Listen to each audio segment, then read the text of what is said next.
it. So from this turn, I can see that I did not see any of his reinforcements being placed down. So judging from that, I can assume that he did not have a card and that he put everything he had in Australia to try to capture the rest of it. So if he did do that, and he did get lucky enough to capture it, which he would kind of be borderline lucky or not to capture it, he now has 7 reinforcements compared to the 5 that he had before. Which would be more, if he does not have it yet, then he still has 5 and he's going to get it this turn. I still have 2 of 3, and I did get 2 more pieces of a surveillance card, which gave me a full surveillance card. So actually I'm going to play that on Australia just to confirm my suspicion that he has it. And then before I even lay down reinforcements, I'm going to move my guys from Ontario to Alberta to defend there just in case he tries to put 2 down from Alaska and attack it. Well, assuming that he did not, as I said, get a reinforcement card last turn, since I did not see any of his reinforcements, he's almost certainly got it this turn, unless he is extremely unlucky, which I really hope he was. Because if he is lucky, and he did both capture Australia and get a card, that means he's able to deploy 17. And if he's able to deploy 17, that means I might be a little bit able to be pressured. Hopefully not.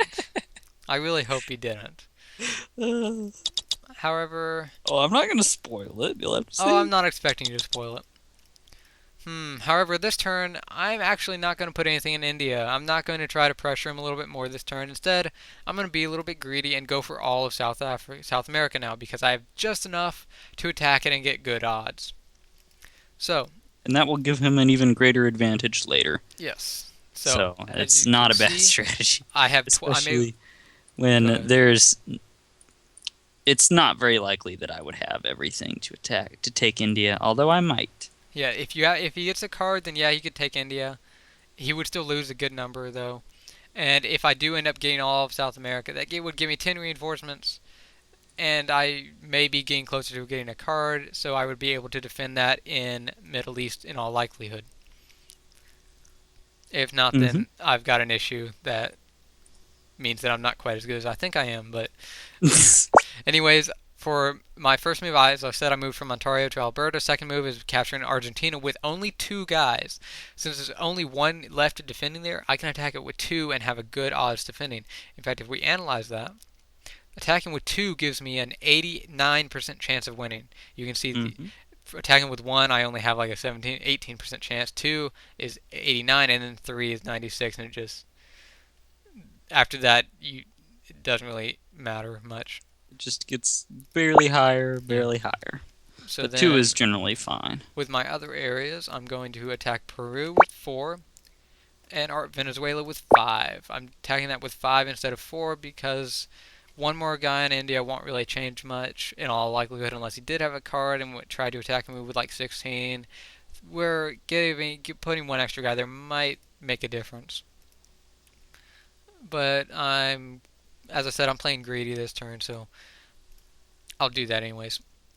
However, I'm actually going to change my moves up a little bit. This guy in India, because I haven't really decided what I want to do with these guys, I'm going to move all of them to China and make that my first move.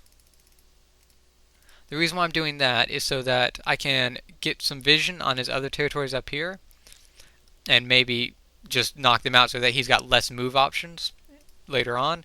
And also, just in case he does put a lot of guys in Siam and tries to kill me in India, with this being my first move, I'm able to sort of keep these guys alive. Now, if I keep these guys alive, and next turn, I get the next piece of my airlift card, I can airlift those guys over here to Middle East if I need to, and therefore allow me to defend there if he does get a card this turn and tries to move to India. So this allows me to be a little more safe and still capture territories and hopefully get cards, because if I lose every single one of these attacks, then that's like insane odds. But anyways, with all that done, I'm going to go ahead and submit. It looks the next turn, and we're going to see what happened. Oh! And just right off the bat with my surveillance card, which I'm glad I used, I can see that he did not have Australia last turn. He barely failed to capture it, left Western Australia with 1. So yeah, he got a little bit unlucky there. It happens. It happens every now and then, yeah. So that means that I can feel a little bit safer in the fact that he didn't get very lucky with that. So continuing to watch the turn, he did attack it with those two. However, wait, I can pause it right here and see one other thing. I can see up here that he deployed 5 to Siam, which is a good idea because he doesn't need any more down here because he can attack with 2, which gives him really high odds anyways, as I mentioned, 89%. And he deployed 5 here. Since there's really no reason for him to deploy anything anywhere else besides Siam right now, if he did get a card, he would have put a lot of it there. Since he did not, I can assume that he once again did not have a card, meaning that he got extremely unlucky. And that's something to realize in this game, that sometimes you can get screwed over by the luck. Sometimes it really sucks. And, sometimes that can cost you a game, like it's about to cost him a game. Case in point. So I can continue watching and see that he did indeed capture all of Australia now. And I moved into China and captured that. My Atari move went fine, nothing unexpected there. I moved over here to Indonesia like he should have. My move into Argentina was successful. My move into Peru was successful, and we will see. And my move into Venezuela was successful, so I was able to get all of South America this turn. And in terms of pieces, I got 1 reinforcement piece and 1 surveillance piece. Not really that useful because I still have an unfinished airlift card. Mm-hmm. Unfortunately, I hope I'm able to actually show it this game, but whatever. Okay, well, this turn he actually does have Australia, meaning he gets 7 reinforcements. If he does have a card now, that means he has 17 reinforcements. And he should have a card. If he doesn't have a card, then he's just getting crap luck. So, as I said before, the first time when I got a card, I was able to assume that he did not have a card. Now I have to assume that he does have a card. If I don't assume that, then I'm just being stupid and I don't know how to play. So I am going to assume that he does have a card. And if he does have a card, he might put a few in Alaska, maybe a few in Siberia or Mongolia, just to make sure I don't capture that. But then most of it will go into Siam. Once he puts into Siam, he will probably attack a little bit to China and then maybe into India. I said that backwards. A little bit into India and probably some into China to try to kill me off here. If he goes to India, that means he's trying to work towards my Africa bonus and try to do some damage. If he goes to China, that means it's more of a defensive posture and him just trying to get me out of his area. So, since I now have 10 reinforcements, I have these 11 guys in China. I have a few in South America that I can't really do much with right now. I'm going to put 2 in Venezuela to put that up to 5. I'm going to move my Argentina and Peru guys into Brazil to congregate them together. That way I have a little bit of extra guys that I can airlift somewhere if I need to later. Because really, I can't move these guys anywhere at the moment to do anything at all. So they're pretty much useless. And everything else, let me see. Yeah, everything else will go probably to India. And my first move I'm going to make moving 8 from China to India because I want to defend this. If he does get a card, which he probably will, and he puts 17 guys here, which he probably will, he will be attacking with 28. Now, from these 2 moves right here, though, I'm only able to get 17 defending, which, is not very much. So actually, I'm going to cancel those, because there's no reason to do it if it's just a guaranteed loss. And instead put some guys in the Middle East as a preparatory defense. This way, if he does move here, I already have 9 here, and I can add even more next turn, which will help me defend against if he does put like 17 or 25 or something along those lines into India, which he very well might do. And then from Venezuela, with those extra guys I added in here, I'm going to attack Central America. From my 2 guys in Alberta that I have, I'm going to attack Alaska.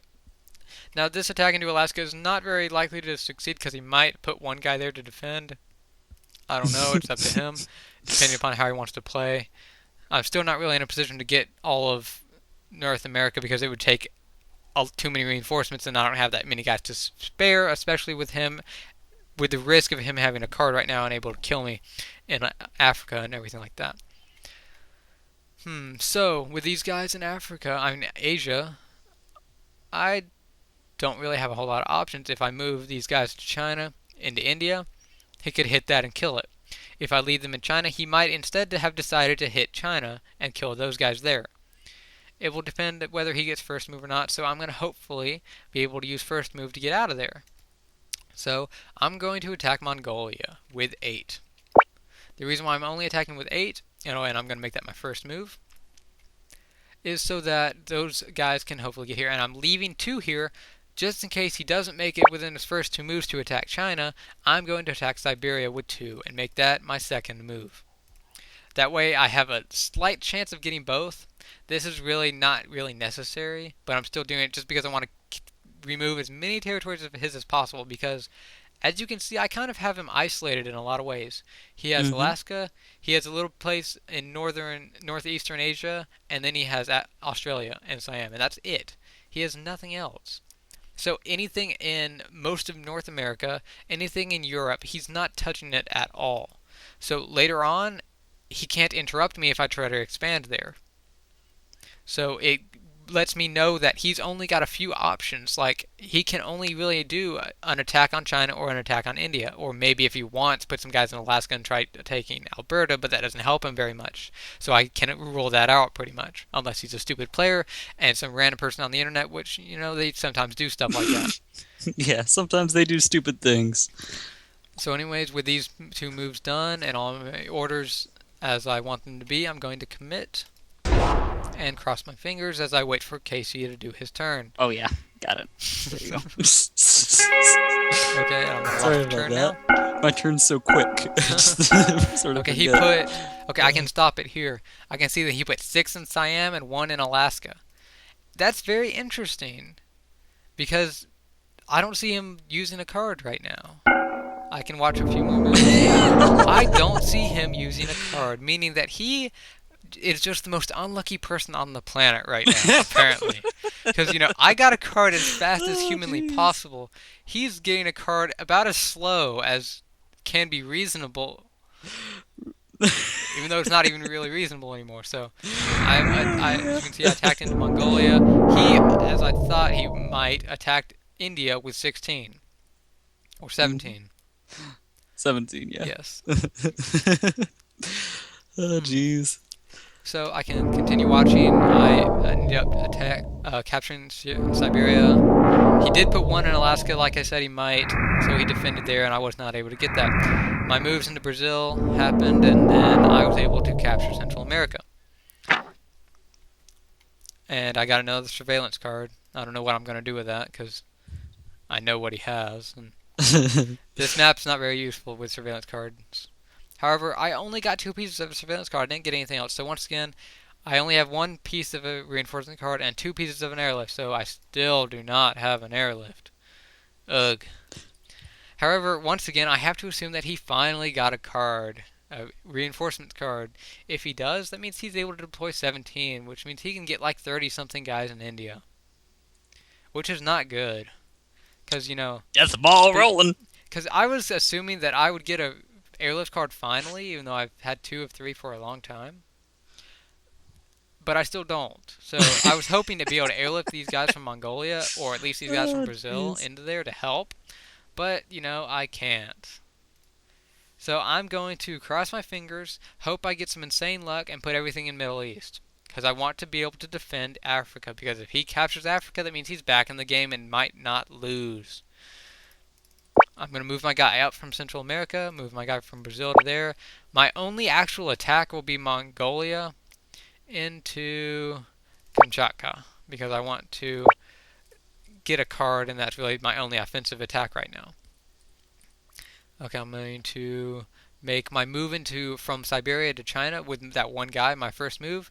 That means that if he puts 1 guy in Siam and just decides to take this for whatever reason, he's not quite as likely to do it. And then all my other moves don't really matter.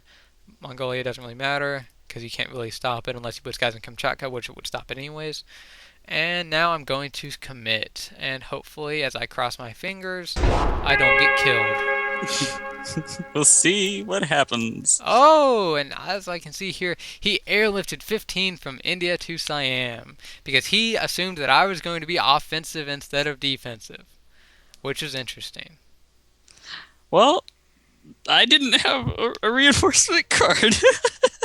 Yeah. That's I one would more have thing. As you can attacked. see, he deployed 1 to Alaska, 3 to Kamchatka, and 3 to Siam, meaning that he did not get an airlift card. I mean, a reinforcement card again. So he is just the most unlucky person on the planet. Oh, He jeez. still managed to capture China because he attacked it with 4 instead of 2, which is fine. It doesn't really change that much. He did move. He put some guys in Kamchatka and then transferred 1 from Alaska. Yeah, those were my. I just figured, well, my last few moves, I'll rotate those around, and if Yeah. he hits, then I can do Oh well, something there. I got It lucky it here. didn't As you matter. can see, he has 5 in Kamchatka. I have 7 in Mongolia. I can only attack with 6 because 1 has to stay. So if I attacked with 6 against 5, I would have lost. I would not have won that. However, as you can see here, he moved these guys over to Alaska. And then right after that, my guys Uh, hit Kamchatka. So I'm glad that was the last move because if that was not my yeah. last move, I would not have won. So that allowed me to get Kamchatka, which is kind of lucky. I was not really expecting to be able to do that. And as you can see here, it says that I finally received a piece of an airlift card. Yay! So I finally have a full airlift card, and I got another piece of a reinforcement card. So because for like the 6th turn in a row, Casey did not get a reinforcement card. So for like the 4th turn, I have to assume he finally got one. If he did not, then whatever. I just have to assume it because if I tried not to assume it and just played as if he did not, then I'm just going to get ran over. Because if he did get it last turn, he probably would have actually attacked Middle East, and if I did not put those extra guys there, then he probably would have taken it. However, this airlift card right here allows you to, as it says here, play this card to do a one-time transfer between any 2 of your territories. This allows me to transfer guys from one area to another even if they're not touching. Like, for example, I can move these guys from North Africa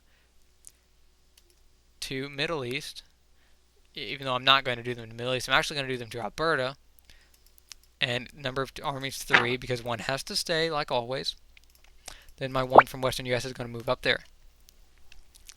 And then for my other move, since I've got 19 here, he has a card. He could put 17 somewhere. He's got a lot in Siam still. What could he do? What could he do? Oh, I wonder. He's probably going to move out of Siam, either to India or China as his first move. Put a lot of reinforcements in one of those 2, probably India if he wants to be offensive. And if he does get first move there, then he will probably be able to defend it. However, I'm going to hope, beyond hope, I suppose, that my move from Middle East to India is first, because I'm about ready to put some pressure on him now. I'm attacking with 28 in India as my first move. So if I can beat his first move from Siam to India, then I can win that. However, there is also the option that he has another airlift card. Because airlifts, what they do is they occur before any attack. So if he wants to guarantee that he gets somewhere first, then he can use an airlift card. In fact, that's what he did last turn. He airlifted 15 from India to Siam. That means that if I had put here in China and made it my first move to attack Siam, he still would have beat me guaranteed. So if he did happen to have another one, he could move to India and put a lot there and then defend it. I'm not really sure. He might have one, he might not. He might just have like 4 surveillance cards or something, So which would more be crazy. surveillance cards. Yes. Oh God, no. So as my other moves, I'm going Yep. to attack from Alberta to Oh Alaska God. with 1, attack from into Alaska from Kamchatka with 4, just to put some more pressure on him and hopefully get him out of there, meaning that he's only got this little area down here now, if I can manage to get rid of Alaska. However, I'm not going to put many guys up here because it's not really that important in the big scheme of things because he's not near any bonuses. This is closer to my bonus. It's just getting him out of here would be a convenience, not a necessity. So hopefully my first move here beats him. Hopefully he doesn't use an airlift and put all of his reinforcements there and get a card and all that stuff. But anyways, yeah, that's what the airlift card does for how to play this game. And I'm going to watch the turn and hopefully I don't get... Hopefully I can do pretty good. there, and airlifts occur after deployment. So I can see that he deployed 1 to China, meaning that he probably put every single thing else in Siam. And he did. He put 21 here, and he did airlift them. He did airlift to Yeah. India. However, I can see that he only airlifted 21, meaning that after last turn he had about 17 there or something. So he probably once again did not get a reinforcements card. Nope. So he's just insanely unlucky, and my attack got repelled. I did kill a lot though. Killed Yeah, like you did kill. 18 or 20, and he killed about 15. Oh, jeez. Oh, and I managed to win in Alaska. That's Yeah. convenient. That's really nice. I like that. I don't like it. Well, you're not supposed to like it. You're supposed to lose. Oh, jeez. But anyways, okay, as you can see here, I got 2 pieces of a reinforcement card, so I have another reinforcement card. And like before, I do have to assume that he finally gets a reinforcement card. So, I could put a lot here in Middle East. I'm going to put only 3, though. And instead, I'm going to use a lot of stuff to try to capture North America, because I'm finally in a position to actually do it. So as you can see here, I already have 5 in Alberta, so that can capture the Northwest Territory pretty much guaranteed. I can put 5 in Ontario, which touches Greenland. As you can see there, it touches Greenland. And then put another 4 in Eastern US to give me 5, so I'm going to attack Quebec. That's like a really high percentage of capturing all 3 of those, and I still have 9 guys left over. What am I going to do with these 9 guys? Well, I'm going to put a few in Siberia and then the rest in Middle East. Now, even if he did get a card, he has 17 reinforcements, meaning that he can get a maximum of 20 here and only attack with 19. So if he does attack with 19, he's definitely not going to kill 20. So I'm fine in Middle East. I'm fine defending there. So I don't really need to worry about that. So instead, that's why I'm able to get all of this safely without risking anything. And then I put these guys in Siberia so I can just attack Mongolia and China with 2 each, so that if he doesn't put anything there, I can just capture those really quickly. Now what should I do with these 20? Should I attack? I will, only because of the fact that I will get so many more reinforcements than him. Right now I have 10 reinforcements. I'm about to increase that to 15. He gets 7, meaning that I'm going to have double his reinforcements. So that's the only reason why I'm attacking. Because if he did put everything here and get a card, which I have to assume he will be able to defend this easily. And I will suffer more losses because defenders have the advantage. However, I'm still doing it because I have more reinforcements than he does. And because I have more reinforcements, I'm able to put pressure on him. And if I keep pressuring him and I have more reinforcements, I'm going to win the game. Because that's really what it comes down to. You get bonuses so that you have more reinforcements, so that you can pressure your opponent, so that you can break their bonuses, so that you can win the game. That's sort of how WarLight works.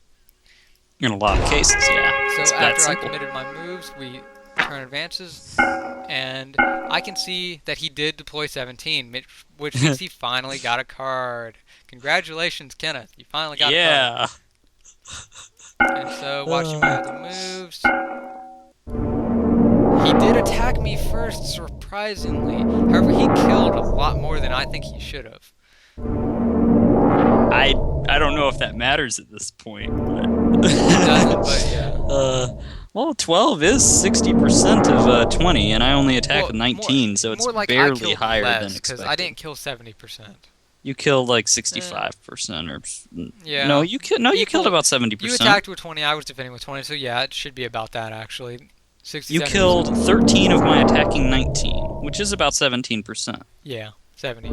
Or 70, yeah, 17%.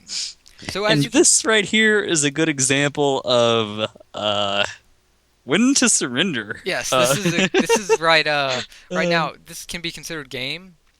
Pretty much checkmate. There's really not a whole lot he can do because he's completely stuck in this area down here in Australia and these 2 territories here. He has nothing else on the map, and he knows that I killed him in Alaska. He knows that he should know that I have at least 10 reinforcements because I've been putting down 10. Yeah. And I should know that you have, because I've used surveillance cards. Oh, okay. I have that you have at least Africa and South America. Yes. And it's not likely that you've taken North America. I guess you could have, but that you have been spreading there. Yes, because it's not really likely that I would be able to expend that many guys to get all of this, but I was only able to do that because I got a reinforcements card and was able to put enough in Middle East to still defend it. So this turn, I can actually. Should I put some guys in Middle East? I'm not really sure. I have one surveillance card and nothing else, so I can't really airlift guys from Greenland over there, which would be a preferable thing. He has 7 guys here, which means if he puts 7 here, he could attack with 9. Oh So yeah, and I'm gonna put something 6 else you here. should Go probably ahead. note is that you know for certain that I cannot have another reinforcement card because Yes. I did not take a territory that turn. Yes, that's one more thing. Even if I had an extra reinforcement piece from last turn and I managed to get 2 somehow miraculously this turn, that's impossible because I never took a territory. Yes, that's one more thing. When you know all your opponent's territories and you know that they can only make specific attacks, and you see that they lost, then as was said before, you only get cards if you win. So as he just said, it's completely impossible that he got another reinforcement card. So the most he could possibly lay down is 7. Now if he does lay down 7 in India and attack in Middle East, he could attack with 9. Meaning that if I have 6 here, I'm more than likely to defend that. So I'm able to put everything else in China and go for the throat in Siam. My throat! Yeah, so my first move is going to be attacking Siam. Now, he could move these guys from India back to Siam and try to defend there as a last-ditch effort, even though it would probably be a situation where he should just surrender. Yeah, But this that's is what a I think. surrender Yes, situation this is right a here, surrender plain and situation. simple. So, But I'm going to go ahead and admit that. If he wants to surrender, he's free and able to. A lot of people will surrender even before this. yeah. Because, as he said, he was using surveillance card and knew that I had Africa and South America. So when he only had 2 reinforcements and I was getting 5, he was at a decent disadvantage already. Well, So go as ahead. you predicted, I mean, as you said earlier, there was a chance that I could have got a card earlier. Yes. So I'd say that this is about the perfect time. Last turn maybe too, because well, last turn I still had a chance if you did something stupid in Middle East, but you Yeah. didn't. Or if So I did not get a card, because I got a card also. oh yeah. Because Well, still, if you hadn't have got a card, you would have just put everything in Middle East yeah, instead because of I North. wouldn't have had extra to go after North America. So the only way I could have won last turn was if my opponent did something ridiculously dumb, which is possible, but it and I'll take that chance, but I don't expect it to come through or anything. Uh, so I guess for the sake of the game, should I continue? Do No, you go want to ahead. talk You can go ahead anymore? and Or surrender. We've covered okay, everything. This is getting a little bit long, anyways. got it. GG. GG, and you can see it says that he surrendered game 1, and now it shows me the entire map.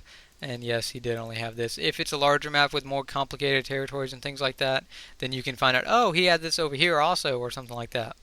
That didn't really happen in There, this game. there are really huge maps too, Oh, like yes. big US, worth With like multiple thousands and thousands of thousands of territories. And, oh territories. god, it gets crazy. And those games are And really, really long. yes, but in those games, it's sometimes very hard to tell where your opponents are exactly until pretty late in the game, Yes. or So, unless you use surveillance cards on whole states and oh you yeah, see yeah, them. yeah.